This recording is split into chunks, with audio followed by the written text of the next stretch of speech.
গেমারোসফট website থেকে কি করে ব্লকম্যান গো টপ আপ করতে হয় দেখে নিন এক নজরে। তার জন্য প্রথমেই আমাদের যে কোনো একটা ব্রাউজারে চলে যেতে হবে। আমি আমার ফোনে ক্রোম ব্রাউজারে চলে গেলাম। এরপর সার্চ বক্সে গেমারোসফট লিখে সার্চ করে নেব। এখন এই লিঙ্কের ওপর ক্লিক করলেই আমাদের গেমারোসফট হোম পেজে নিয়ে যাবে।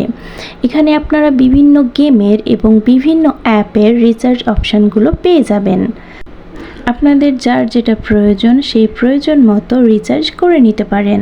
আজকের ভিডিওর জন্য আমি ব্লকম্যান গো টপ আপ করে দেখাবো। তো এটির উপরে ক্লিক করলেই আপনাদের ভিতরে নিয়ে যাবে। ভিতরে প্রবেশ করলেই আপনারা দেখতে পাবেন বিভিন্ন প্যাকেজগুলো।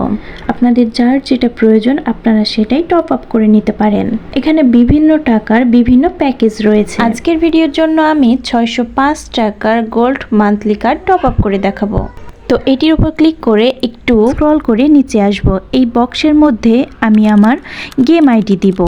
এখানে অবশ্যই আমাদের সঠিক গেম আইডি দিতে হবে। তারপর ইনফরমেশনে নিয়ে আসবে।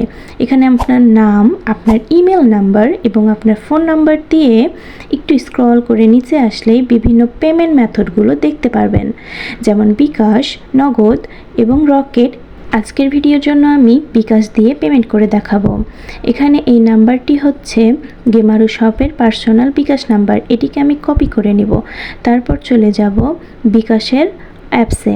এবার এখানে আপনার পিন দিয়ে লগ ইন করে নিতে হবে। এখন সেন্ড মানি করুন। এখন এই বক্সে আপনার কপি করা নাম্বারটি পেস্ট করুন এবং নাম্বারটি নিশ্চিত করে পরবর্তী ধাপে চলে যান। এখন এখানে আপনার সেই অ্যামাউন্টটি দিয়ে এগিয়ে যান। তারপর আবারও আপনি গেমারোসফটের হোম পেজে গিয়ে এই বক্সে আপনার ট্রানজ্যাকশন আইডিটি দিয়ে সাবমিট করুন।